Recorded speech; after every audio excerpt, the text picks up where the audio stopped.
Iskariot pesakitan seperti kain nama ini begitu getolnya ya, menyerang ke kekristenan dan seolah-olah dia benar dan mau mengatakan bahwa dia ini masuk Islam tidak salah dan tidak ada yang membantah, tidak bisa melawan keilmuan kain nama. Padahal botol besar ini orang. Iso, dasarnya tetap iso. Yesus, Hamasiahnya menjadi Kristus. Jadilah orang sekarang Kristen, saudaraku tersayang di Republik ini. Aku sayang kok, beneran, bukan bohong. Ya, aku sayang Kristen Katolik. Menyebutnya Yesus Kristus. Salahkah itu? Bedakah itu, Ustaz K? Tidak. Ini Isa Al-Masihu. Yeshua Hamasiah. Kalau kita blok huruf ini, kita pindahkan ke Google Translator, ke Arabik, keluarnya Isa Al-Masih. Ini nih, Yeshua Hamasiah. Nah, ketika ditranslate ke dalam bahasa Yunani, yaitu Yesus Kristus, artinya Yesus Nabi, the anointed one, seseorang yang diurapi, diangkat, dibaiat, ditahbiskan jadi seorang nabi, penyampai firman Tuhan kepada umat manusia. Nabi. Jadi kalau dia yang bilang Yesus Kristus itu beda sama Isa alaihissalam, sama. Kenapa? Isa dalam Islam, Isa Nabi Allah. Yesus Kristus, Yesus Nabi artinya. Tidak ada yang bisa menyangkal. Kristus artinya bukan Tuhan, apalagi juru selamat. Tuhan dalam bahasa Yunani itu... Diam kamu, dasar Iskariot. Pindah agama karena duit, pindah agama karena ingin terkenal. Pindah agama karena kebusukan hatimu. Pindah agama karena tidak mampu bertahan sebagai orang Kristen dan inginnya mengacaukannya. Begitu banyak ayat-ayat bahwa Yesus itu adalah Tuhan. Kisah Rasul 11 ayat 20. Akan tetapi di antara mereka ada beberapa orang Siprus dan orang Kirene, bukan kain nama, yang tiba di Antioquia dan berkata-kata juga kepada orang-orang Yunani dan memberitakan Injil bahwa Yesus adalah Tuhan. Kaing. Kisah Rasul 7 ayat 59. Sedang mereka melemparinya, Stefanus berdoa, katanya, ya Tuhan Yesus, terimalah rohku. Jadi Stefanus, murid Yesus, yang disiksa itu mengatakan Yesus Tuhan. Markus 5 ayat 19-20, Yesus tidak memperkenankannya.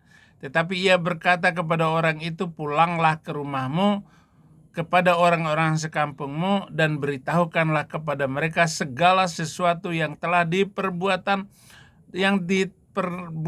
Tuhan atasmu, dan bagaimana ia telah mengasihi engkau.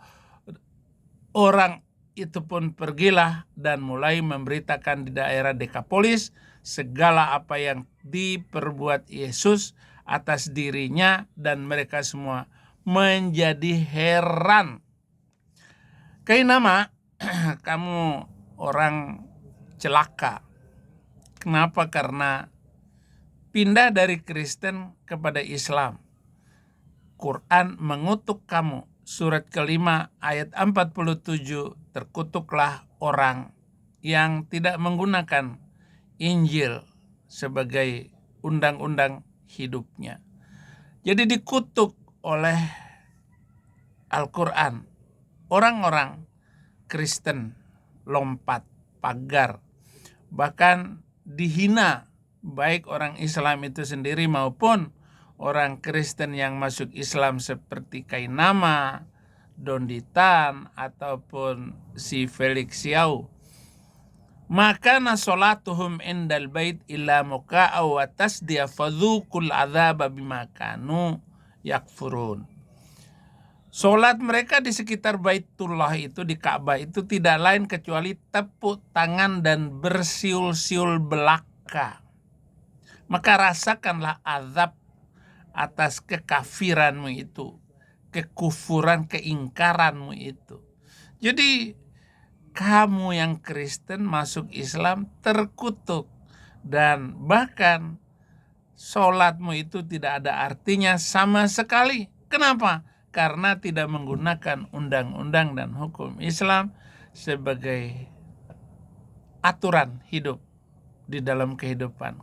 Lagi, Markus 11 ayat 1-3, kainama bahwa Yesus itu adalah Tuhan.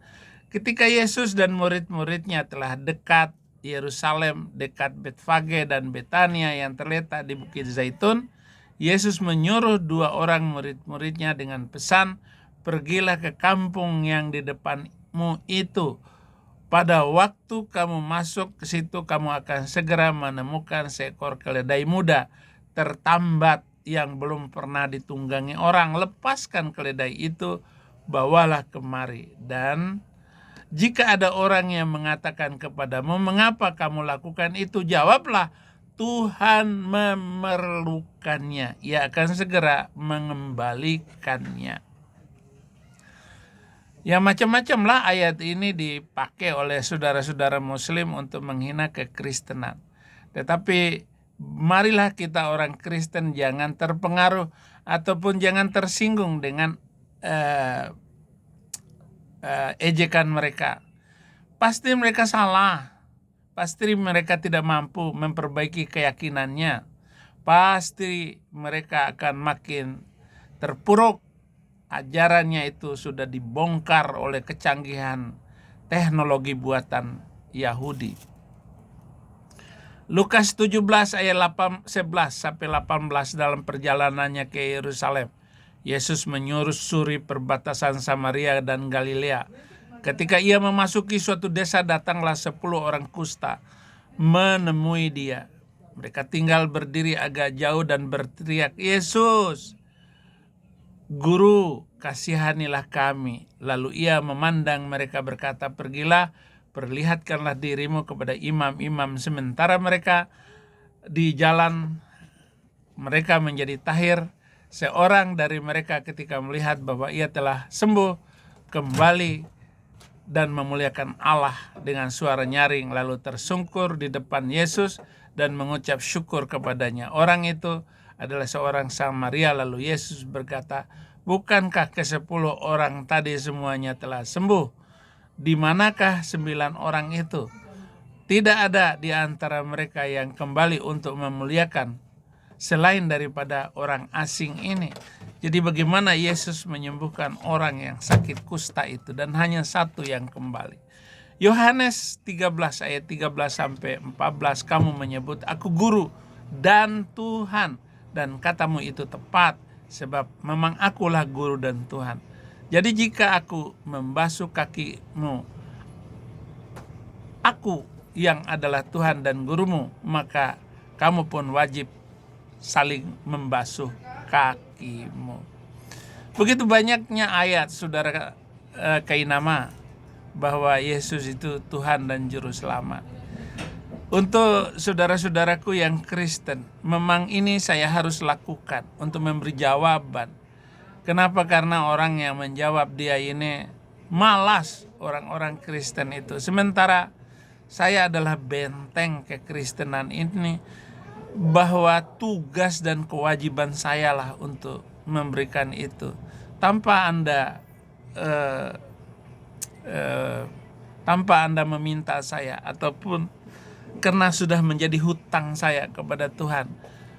Saya sudah mengislamkan banyak orang Kristen ketika saya menjadi mahasiswa, dan bahkan setelah saya menjadi guru di pesantren-pesantren di Indonesia waktu itu. Kisah Rasul 18 ayat 28, sebab dengan tak jemu-jemunya ia membantah orang Yahudi di muka umum dan membuktikan dan dari kitab suci bahwa Yesus adalah Mesias. Kisah Rasul 26 ayat 15. Tetapi aku menjawab, siapakah engkau Tuhan? Kata Tuhan, akulah Yesus yang kau aniaya itu. Kisah Rasul 28 ayat 31, dengan terus terang tanpa rintangan apa-apa ia memberitakan kerajaan Allah dan mengajar tentang Tuhan Yesus Kristus. Kainama banyak ayat yang merujuk kepada Yesus Tuhan dan Juru Selamat. Kamu bertobat kembali supaya kamu bukan menjadi Yudas Iskariot. Hanya makan dan setelah itu kamu tidak punya apa-apa lagi. Tuhan Yesus memberkati.